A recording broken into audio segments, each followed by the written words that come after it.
ओम शांति। आज है 23 जून 2026 और हम सभी बच्चे सुनेंगे बाप दादा के अनमोल मधुर महावाक्य। आज की मुरली में बाबा ने हम बच्चों को सर्वप्रथम अपने स्वधर्म की स्मृति दिलाई है। बाबा कहते, जब तुम बच्चे ओम शांति कहते हो तो अपने शांति स्वधर्म में स्थित होना है। जितना शांत स्वधर्म में स्थित होंगे उतना ही और आत्माओं को भी शांति के प्रकंपन दे सकेंगे। साथ ही साथ बाबा हम बच्चों को ड्रामा का ज्ञान भी पक्का कराते हैं कि बच्चे इस ड्रामा के अंदर जो कुछ होता है उसमें कल्याण समाया हुआ है। इसलिए तुम बच्चों को चिंता नहीं करनी है। ड्रामा की भावी को हम सभी जानते हैं। क्या जानते हैं? इस ड्रामा की भावी में आगे चल करके इस रुद्र ज्ञान यज्ञ से ही विनाश ज्वाला प्रज्वलित हुई है और उसमें सारी दुनिया स्वाहा हो जाएगी। इस भावी को कोई टाल नहीं सकता। यह ऐसा अश्वमेघ अविनाशी रुद्र यज्ञ है जिसमें सारी पुरानी दुनिया स्वाहा होगी और हम इस पतित दुनिया में नहीं आएंगे। इसे ईश्वर की भावी नहीं कह सकते, ड्रामा की भावी कह सकते हैं। फिर बाबा कहे, बाबा ने हम बच्चों को नास्तिक से आस्तिक बनाया। कैसे? ऊंचे ते ऊंची पढ़ाई पढ़ाकर। और इसलिए बच्चे स्वयं को महान सौभाग्यशाली समझते हैं कि भगवान ने जो पढ़ाई पढ़ाई है वह अब तक किसी भी ऋषि मुनि देवी देवताओं ने किसी को नहीं पढ़ाई। वो पढ़ाई बाबा हम बच्चों को पढ़ाते हैं और नास्तिक से आस्तिक बनाते हैं। तो सुनते हैं आज के बाबा के अनमोल मधुर महावाक्य। ओम शांति। मीठे बच्चे, तुम महान सौभाग्यशाली हो क्योंकि तुम्हें भगवान वह पढ़ाई पढ़ाते हैं जो अब तक किसी ऋषि मुनि ने भी नहीं पढ़ी। इतनी ऊंची पढ़ाई हमें पढ़ाते हैं। आज की मुरली से प्रश्न है, ड्रामा की कौन सी भावी तुम बच्चे जानते हो? दुनिया के मनुष्य नहीं जानते। उत्तर है, तुम जानते हो कि इस रुद्र ज्ञान यज्ञ से विनाश ज्वाला प्रज्वलित हुई है। अब सारी पुरानी दुनिया इसमें स्वाहा हो जाएगी। यह भावी कोई टाल नहीं सकता। यह ऐसा अश्वमेघ अविनाशी रुद्र यज्ञ है जिसमें सारी सामग्री स्वाहा होगी। फिर हम इस पतित दुनिया में नहीं आएंगे। इसे ईश्वर की भावी नहीं, ड्रामा की भावी कहेंगे। आज की मुरली से पहले गीत बजा है, मुखड़ा देख ले प्राणी जरा दर्पण में, कितना पाप है कितना पुण्य है। ओम शांति। तुम बच्चे भी मनुष्य हो। ये मनुष्य की सृष्टि है। इस समय तुम ब्राह्मण धर्म के मनुष्य बने हो। हम सभी ब्राह्मण धर्म के मनुष्य बने हैं। बाप शिक्षा देते हैं आत्माओं को। आत्मा को अभी अपने स्वधर्म का पता है कि हम आत्मा इस शरीर को चलाने वाली है। आत्मा का यह रथ है। जैसे बाप इस रथ पर आकर सवार हुए हैं, तुम्हारी आत्मा भी इस रथ पर सवार है। कितना सिंपल तरीके से बाबा समझाते हैं। सिर्फ आत्मा को यह ज्ञान भूल गया है कि हम आत्मा शांत स्वरूप है। हमारे रहने का स्थान ही मूल वतन में है। ये शरीर हमको यहां मिलता है। ऐसे ऐसे अपने साथ बातें करनी है। बाप कहते, तुम आत्मा शांत स्वरूप हो। अगर तुम चाहो हम शांति में बैठे तो अपने को आत्म समझ शांति धाम के निवासी समझो। थोड़ा समय शांति में बैठ सकते हैं। मनुष्य शांति ही मांगते हैं। मन को शांति चाहिए, ये आत्मा ने कहा, परंतु मनुष्य ये नहीं जानते कि मैं आत्मा हूं। बस ये कहते आत्मा को शांति चाहिए, लेकिन मैं आत्मा हूं ये नहीं जानते, ये भूल गए हैं। एक कहानी भी है ना, शास्त्र में एक कहानी भी है ना, रानी के गले में हार पड़ा था और ढूंढती थी बाहर। तो बाप भी समझाते हैं, शांति तो तुम्हारा स्वधर्म है। बच्चों ने समझा है, हम आत्माएं शांत स्वरूप है। यहां आई है पार्ट बजाने, इन ऑर्गन से डिटैच हो जाते हैं तो आत्मा शांत है। आत्मा अपने स्वधर्म शांति में जितना चाहे बैठ सकती है। चाहो हम इस शरीर से काम न करें तो शांत में बैठ जाओ। यह है सच्ची शांति, इनको तुम ढूंढते नहीं, तुम्हारा स्वधर्म शांत है। अभी यहां पार्ट बजा रहे हो, बाप द्वारा मालूम पड़ा है, हमने 84 जन्मों का पार्ट बजाया है। इन 84 जन्म के चक्र का कोई को पता नहीं, सिर्फ तुम बच्चे ही समझते हो। पहले हम सूर्यवंशी राजा व प्रजा थे, फिर चंद्रवंशी, सुवैश्यवंशी, सुशूद्रवंशी बने। अब फिर से हमको सूर्यवंशी बनना है। तुम बच्चे सृष्टि के आदि मध्य अंत को जान गए हो। तुम कितने सौभाग्यशाली हो। बाप तो यथार्थ बात समझाते हैं, यह है ही सदगति मार्ग। यह समझाना है कि सर्व का सदगति दाता एक है। अभी जान गए हो, हमको बाबा आकर 21 जन्म के लिए सदगति प्राप्त करा रहे हैं। बाहर वाले मनुष्य इन बातों को नहीं जानते हैं। तुम ब्रह्मा कुमार कुमारियां ही जानते हो। कोई पूछते हैं, तुम बीके क्या जानते हो? कोई पूछते हैं, तुम बीके क्या जानते हो? परीक्षा तो होनी ही चाहिए कि ब्राह्मण व ब्राह्मणी है व नहीं। अगर तुम ब्रह्मा के बच्चे हो तो सृष्टि चक्र को जरूर जानते होंगे। पूछते ना, तुम बीके क्या जानते हो? तो कहो कि हम सृष्टि के आदि मध्य अंत को जानते हैं, बाप रचयिता को जानते हो। उनको पूछो, अगर तुम अपने आप को ब्राह्मण समझते हो या ब्रह्मा के बच्चे हैं तो सृष्टि चक्र को तो जरूर जानते होंगे। बाप रचयिता को जानते हो? पूछो उनको। ऋषि मुनि आदि तो रचता और रचना को जानते ही नहीं, तो गोया नास्तिक ठहरे। तुम भी नास्तिक थे, तुम भी रचता बाप और रचना के आदि मध्य अंत को नहीं जानते थे। स्कूल में पहले अनपढ़ ही आते हैं, फिर कहेंगे स्कूल में यह पढ़ा। अभी तुम हो ईश्वरीय पढ़ाई में, परम पिता परमात्मा तुमको पढ़ा रहे हैं। यह बुद्धि में समझना चाहिए। रचता तो एक शिव बाबा ही है। रुद्र ने ज्ञान यज्ञ रचा, ये शास्त्र में भी है। अब रुद्र और शिव परमात्मा में फर्क तो कोई है नहीं। यह भी है कि रुद्र ज्ञान यज्ञ से विनाश ज्वाला निकली। सिर्फ रुद्र शिव की जगह श्री कृष्ण का नाम डाल दिया है वही गीता। कहते हैं इस ज्ञान यज्ञ से विनाश ज्वाला प्रज्वलित हुई, तो स्वराज्य के लिए यह ज्ञान यज्ञ है। इसमें पुरानी दुनिया स्वाहा होनी है। यज्ञ में सारी आहुति अर्थात सामग्री डालते हैं, सब स्वाहा कर देते हैं।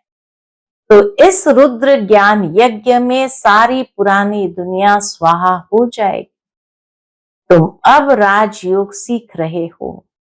इस पतित दुनिया में फिर आएंगे नहीं, यह दुनिया फिर खत्म हो जानी है।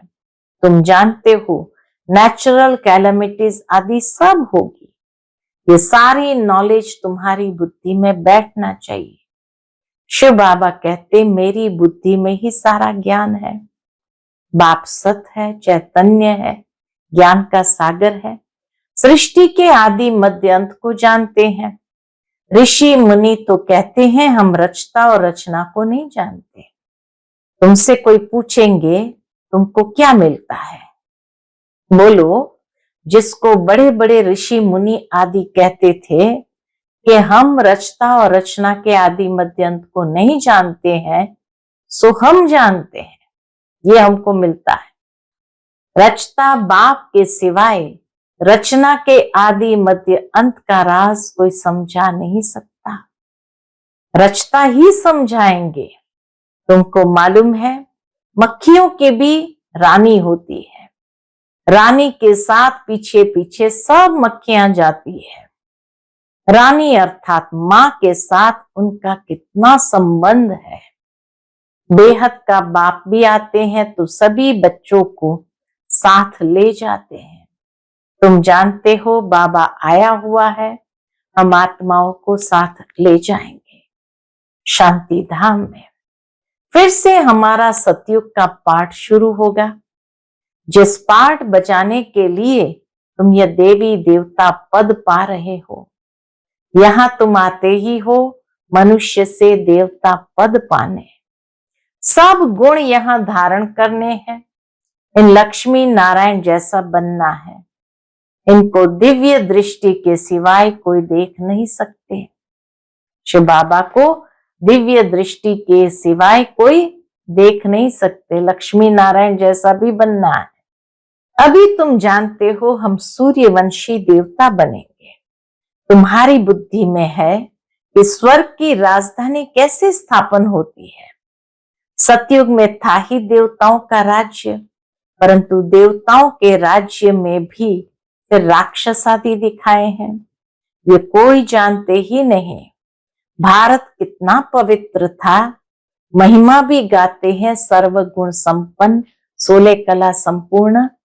उन्हों के आगे माथा भी टेकते हैं। मंदिर भी बहुत बने हुए हैं, परंतु ये पता ही नहीं कि आदि सनातन देवी देवता धर्म सतयुग का कब और कैसे स्थापन हुआ, ये कोई भी नहीं जानते। भारत जो इतना उच्च था वह नीच कैसे बना, ये किसको भी पता नहीं है। कहते हैं ये भावी बनी बनाई है। किसकी भावी है वह भी नहीं समझते। ड्रामा की भावी समझे तो समझ में आए। ड्रामा का रचयिता क्रिएटर डायरेक्टर कौन है? सिर्फ कह देते ईश्वर की भावी। ड्रामा कहने से ड्रामा के आदि मध्यंत को जानना चाहिए। सिर्फ किताब पढ़ने से ड्रामा का पता नहीं पड़ सकता जब तक जाकर कोई ड्रामा देखे नहीं। जैसे अखबार में भी पढ़ा था, एक श्री कृष्ण चरित्र का ड्रामा बना हुआ है। अखबार में आया होगा कि श्री कृष्ण चरित्र का ड्रामा बना हुआ है, परंतु देखने बिगर कोई समझ थोड़ी सकता है।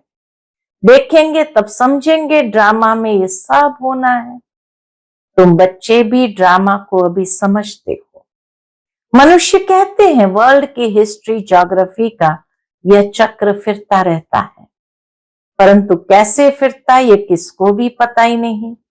नाम भी लिखे हुए हैं, सतयुग, त्रेता, द्वापर, कलयुग, फिर संगम युग, परंतु मनुष्य ने समझ लिया युगे युगे आते हैं। सतयुग त्रेता का भी संगम होता है, परंतु उस संगम का कोई महत्व नहीं है। वहां तो कुछ होता ही नहीं। यह बातें तुम जानते हो। सतयुगी सूर्यवंशी ने फिर चंद्रवंशियों को राज्य कैसे दिया? ऐसे नहीं कि चंद्रवंशियों ने सूर्यवंशियों पर जीत पाई, नहीं। जो चंद्रवंशी का राजा होता है तो सूर्यवंशी राजा रानी उनको राज्य भाग्य का तिलक दे तख्त पर बिठाते हैं। राजा राम, रानी सीता का टाइटल मिलता है। किसने दिया? कहेंगे सूर्यवंशियों ने ट्रांसफर किया, अब तुम राज्य करो। जो सीन तुम बच्चों ने साक्षात्कार में देखी है, शुरू शुरू में साकार में बाबा ने बहुत साक्षात्कार बच्चों को कराया, भिन्न भिन्न प्रकार के कैसे राज्य ट्रांसफर होता है, ये भी साक्षात्कार में देखा है। बाकी कोई लड़ाई आदि नहीं लगती है। जैसे किसको राजाई दी जाती है वैसे ही देते हैं। उन्हों के पैर आदि धोकर उनको राज्य तिलक देते हैं। वहां कोई गुरु गोसाई तो होते नहीं है। अब तुम बच्चों की बुद्धि में है, हम दैवी स्वभाव वाला बनते हैं। सूर्यवंशी चंद्रवंशी राज्य में हम कितने सुखी होंगे। बाबा हमको दुख से निकाल सुख में ले जाते हैं और कोई सुखी बना न सके। साधु लोग खुद भी चाहते हैं हम शांति धाम में जाएं। बाप कहते हैं मैं इन साधुओं आदि का भी उद्धार कर सबको शांति धाम में ले जाता हूं। सन्यासी तो आते द्वापर में है। स्वर्ग में हम देवता ही रहते हैं, वहां भी सेक्शन अलग अलग है। सूर्यवंशियों का अलग, चंद्रवंशियों का अलग, फिर बाद में इस्लामी बौद्धि सन्यासी आदि जो भी आते हैं सबका सेक्शन अलग अलग बना हुआ है। जब हम राज्य करते थे तो दूसरा कोई था नहीं। मूल वतन में भी ऐसी माला नंबरवार बनी हुई है। आदि सनातन देवी देवता धर्म वालों की है पहली बिरादरी, फिर और बिरादरियां निकलती है। ये बिरादरी है बड़े ते बड़ी, और दूसरे जो धर्म स्थापक आते हैं सब उनसे निकले हुए हैं। तुम कहेंगे इस्लामियों की है सेकंड नंबर बिरादरी, फिर बौद्धियों की बिरादरी थर्ड नंबर, हम है फर्स्ट। बाकी हद की और छोटे छोटे तो लाखों होंगे, छोटे छोटे बिरादरियां तो लाखों होंगे। यहाँ तो मुख्य है 4 बिरादरियां। पहले पहले हम आते हैं, फिर इस्लामी बौद्धि क्रिश्चियन आदि आते हैं। अभी हम नीचे गिर गए हैं, हमको ही 84 जन्म ले पाठ बजाना पड़ता है। जो अभी लास्ट में है वही फिर फर्स्ट में होंगे। देवी देवताएं अब पतित होने के कारण अपने को देवी देवता कहला नहीं सकते। देवताओं को तो पूजते हैं, इससे सिद्ध है इन्हों की बिरादरी के हैं। सिख लोग गुरु नानक को मानते हैं, उनकी बिरादरी के हैं। सतयुग में पहला नंबर हमारी बिरादरी है, उनसे ऊंच बिरादरी कोई होती नहीं है। सूर्यवंशियों से ऊंच कोई बिरादरी होती नहीं। हम ऊंच ते ऊंच बिरादरी वाले हैं। हम सबसे जास्ती सुख भोगते हैं, फिर वही कंगाल बनते हैं।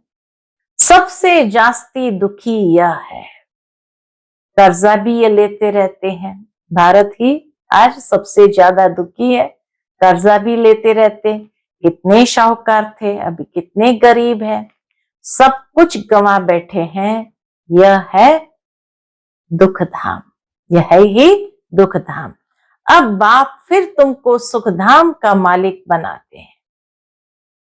बाकी सब चले जाएंगे कहां? शांति धाम में। आधा कल्प तुम सुख भोगते हो, बाकी सब शांति में रहते हैं। चाहते भी है हम मुक्ति में जाए, सुख को कागविष्ठा समान समझते हैं। उनको सुख धाम का अनुभव ही नहीं है, तुमको अनुभव है। महिमा भी गाते हैं परंतु पतित होने के कारण भूल गए हैं। अब बाप याद दिलाते हैं। क्या याद दिलाते हैं? हे भारतवासी, तुम देवी देवता धर्म के हो, द्वापर से नाम बदली कर दिया है।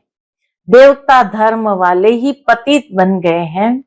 गाते भी रहते हैं, हे पतित पावन आओ।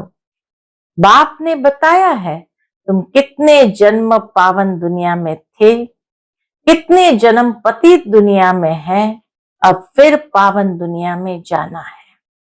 यह पाठशालाओं की पाठशाला है, यज्ञों का यज्ञ है। सारी पुरानी दुनिया इसमें खत्म होनी है। होलिका जलाते हैं, ये सब पर्व अभी के हैं। आत्मा चली जाएगी, बाकी शरीर खत्म हो जाएंगे। यह नॉलेज कोई सन्यासी आदि दे न सके। गीता में कुछ है, परंतु आटे में लून यानी आटे में नमक, ज्ञान प्राय लोप हो जाता है। शिव बाबा कहते हमने ये यज्ञ रचा है, इसमें क्या करो, इस यज्ञ में तन मन धन सब स्वाहा करते हो, अर्थात जीते जी मरते हो। ये ज्ञान तुमको अभी मिल रहा है। ये ज्ञान सिर्फ अभी मिलता है, बाद में भी नहीं मिलता। ज्ञान प्रायलोप हो जाता है। जो बाकी थोड़ा बहुत स्मृति में रहता है, स्मृति आती है, उस अनुसार शास्त्र बना देते हैं। अच्छा, मीठे मीठे सिकिलते बच्चों प्रति माता पिता बाप दादा का याद प्यार और गुड मॉर्निंग। रूहानी बाप की रूहानी बच्चों को नमस्ते।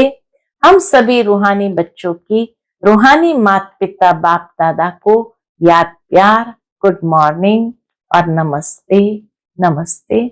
शुक्रिया बाबा, शुक्रिया। आज की मुरली से धारणा के लिए मुख्य सार है। पहली पॉइंट, सुखधाम में जाने के लिए अपना दैवी स्वभाव बनाना है। ड्रामा के आदि मध्य अंत के राज को बुद्धि में रख हर्षित रहना है। सबको यही राज समझाना है। दूसरी पॉइंट, स्वराज्य लेने के लिए इस बेहद यज्ञ में जीते जी अपना तन मन धन स्वाहा करना है। सब कुछ नई दुनिया के लिए ट्रांसफर कर लेना है। आज का बाप दादा का मधुर वरदान हम बच्चों के प्रति है, अपने मस्तक द्वारा तीसरे नेत्र का साक्षात्कार कराने वाले सच्चे योगी भव। अपने मस्तक द्वारा तीसरे नेत्र का साक्षात्कार कराने वाले सच्चे योगी भव। यादगार में योगी के मस्तक पर तीसरा नेत्र दिखाते हैं। आप सच्चे योगी बच्चे भी अपने मस्तक द्वारा तीसरे नेत्र का साक्षात्कार कराने के लिए सदा बुद्धि द्वारा एक बाप के संग में रहो। एक बाप दूसरे हम, एक बाप दूसरे हम, तीसरा ना कोई। जब ऐसी स्थिति होगी तब तीसरे नेत्र का साक्षात्कार होगा। अगर बुद्धि में कोई तीसरा आ गया तो फिर तीसरा नेत्र बंद हो जाएगा। इसलिए सदैव तीसरा नेत्र खुला रहे, इसके लिए याद रखना तीसरा न कोई। तीसरा नेत्र खुला रखना, उसके लिए याद रखना तीसरा न कोई। आज का स्लोगन है प्रश्नचित बनना अर्थात परेशान होना और परेशान करना। प्रश्नचित बनना अर्थात परेशान होना और परेशान करना। आज का व्यक्त इशारा है सदा हर्षित रहने के लिए अपनी नेचर को सरल बनाओ, सहनशील बनो। उसके अंतर्गत बाबा कहते जो जैसा कर्म करता है वैसा उनका नाम भी पड़ता है। कर्म यदि श्रेष्ठ है तो नाम पड़ेगा श्रेष्ठ मणि। श्रेष्ठ मणि बनने के लिए मन वाणी कर्म में सरलता और सहनशीलता, ये दोनों गुण आवश्यक है। अगर सरलता है, सहनशीलता नहीं है तो भी श्रेष्ठ नहीं। इसलिए सरलता और सहनशीलता दोनों साथ साथ चाहिए। सरलता और सहनशीलता दोनों साथ साथ चाहिए। अच्छा, ओम शांति।